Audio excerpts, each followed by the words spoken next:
अस्सलाम वालेकुम मेरे अजीज़ो, आपका अपना मेज़बान हसन जलाल और मेरा यूट्यूब चैनल देख रहे हैं। आज का दिन हमेशा के लिए पाकिस्तानी तारीख में एक स्याह दिन से याद किया जाएगा। ये जो इन्होंने NRO 2 लिया है, मकसद कि इनके तमाम के तमाम गुनाह माफ़ कर दिए जाएंगे। और ये ऑर्डिनेंस जब हमारे सदर डॉक्टर अलवी के पास पहुंचा तो उन्होंने इस पर दस्तखत करने से साफ इनकार कर दिया और कहा कि इस गैर आइनी ऑर्डिनेंस पर मेरा ज़मीर गवारा नहीं करता कि मैं इस पर दस्तखत करूं। लेकिन आप जानते हैं कि ये बहुत बड़ा सिसिलियन माफिया है। ये फिर भी इसको पाकिस्तान के आइन में शामिल कर लेंगे और इनकी तमाम लूट मार और जितने मनी लॉन्ड्रिंग केसेस हैं सब को हमेशा के लिए दफन कर दिया जाएगा।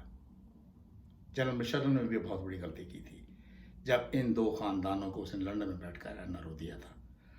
और जनरल मुशर्रफ ने इसका इतराफ़ भी किया कि अगर ज़िंदगी में उसने कोई गलती की है वो इनको NRO दिया, जिसका खमियाजा आज तक हमारा पाकिस्तान और हमारी पाकिस्तानी कौम भुगत रही है।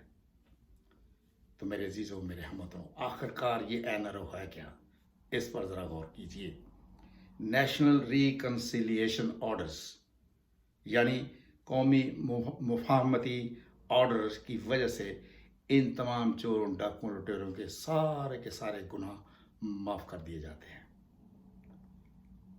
और इस ऑर्डिनेंस को NRO 2 को इमरान खान ने सुप्रीम कोर्ट में जाने के लिए चैलेंज कर दिया है। तो मेरे पाकिस्तानी बहनों और भाइयों, आप सब जानते हैं ये सुप्रीम कोर्ट, हाई कोर्ट सब इनकी खरीदी हुई लौंडियाँ हैं। ये जजेस जितने भी बैठे हैं सब बगैरत है। डॉलरों इनके मुंह में धोस कर अमेरिका ने और इस करप्ट माफिया ने इनके मुंह बंद कर रखे हैं। और ये कभी इमरान खान की फेवर में कोई फैसला देने वाले नहीं है। हाँ, सिर्फ एक रास्ता है कि आप भी श्रीलंका की तरफ बाहर निकलें, इनके घरों का घेराव करें, इन पर पथराव करें, इनका आना जाना बाहर निकलना टोटली बंद कर दें। जब ये भूखे मरेंगे आपके ये पाँव पड़ जाएंगे। आप जानते हैं चोरों, डाकुओं, लुटेरों, भिखारियों के कोई कदम नहीं होते। ये बड़े बुज़दिल लोग होते हैं क्योंकि अल्लाह का कहर इन पर नाज़िल हुआ होता है और आपकी बद्दुआएं इनका पीछा कर रही होती हैं। तो मेरे अजीज़ों, मेरे हमवतनों, अब एक सुनहरी मौका है। इमरान खान ने इनको चैलेंज कर दिया है और महंगाई के ख़िलाफ़ वो ऑलरेडी बाहर निकल चुका है। आप भी बाहर निकलिए और जब तक आप इनको श्रीलंका वाला चेहरा नहीं दिखाएंगे ये कभी बाज नहीं आने वाले। इन्होंने हमारे पाकिस्तान को किस कदर लूटा है इस पर ज़रा गौर फरमाइए। मैं इनको तफसील देने जा रहा हूँ। ये जनाब हमारा नवाज शरीफ भगौड़ा 10 साल का जो मुजरिम सजा याफ्ता लंदन में बैठा है, इसके एहसास से इस वक्त 625 अरब रुपए हैं। और इसका छोटा भाई जिसने कभी धेले की भी करप्शन नहीं की, 731 अरब रुपए का यह मालिक है।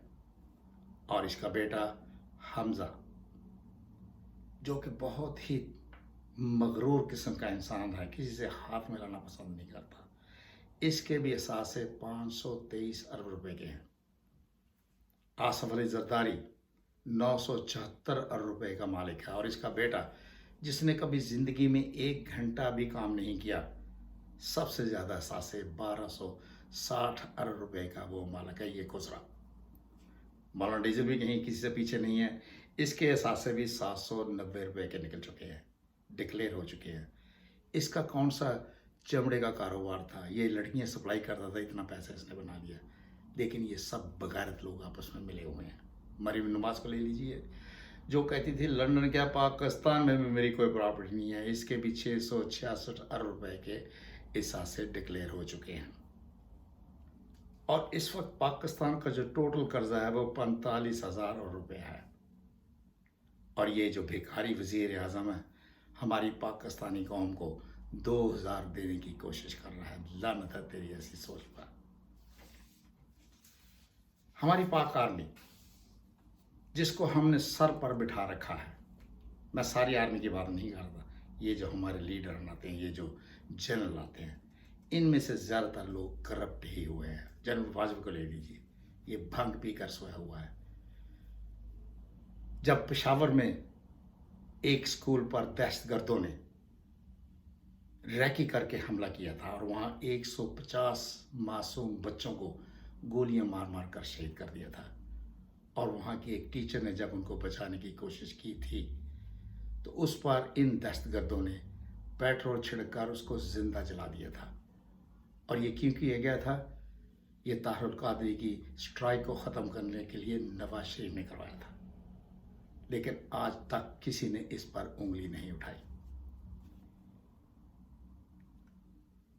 अमेरिका एबटाबाद पर 3 घंटे असामा बिन लादेन पर फायरिंग करता रहा और ये हमारी आर्मी सोई बैठी रही, जिसे आप कहते हैं दुनिया की 7वीं बेहतरीन आर्मी है। और फिर रेमंड डेविस, जो ब्लैक वाटर का बहुत बड़ा सरगना था, जिसने हज़ारों के हिसाब से पाकिस्तान में दहशतगर्दी करवाकर मासूम पाकिस्तानी को शहीद किया था। और फिर दिन दिहाड़े उसने 2 मासूम पाकिस्तानी को लाहौर में गाड़ी में बैठे गोलियां मारकर शहीद कर दिया था। और ये जनरल बाजवा साहब उस वक्त भी सोए बैठे रहे थे। कहाँ थी इनकी इंटेलिजेंस? और फिर उसको अमेरिका के साथ मिलकर इन्हीं 2 भाइयों और जरदारी ने अमेरिका के हवाले कर दिया था। और वो धन धनाता हेलीकॉप्टर में बैठकर अमेरिका पाकिस्तान के मुंह से छीनकर शिकार को ले गया। मेरे अजीजों, मेरे हमवतनों, जब तक आप अपने हक के लिए बाहर नहीं निकलेंगे, आपका आईनी और कानूनी हक भी है और हमें इस्लाम इसकी इजाज़त भी देता है। बाहर निकलिए, इमरान खान का साथ दीजिए। इसके अलावा हमारे पास और कोई हल नहीं है। इजाज़त चाहता हूँ। इमरान खान जिंदाबाद, पाकिस्तान पाइंदाबाद। Thank you.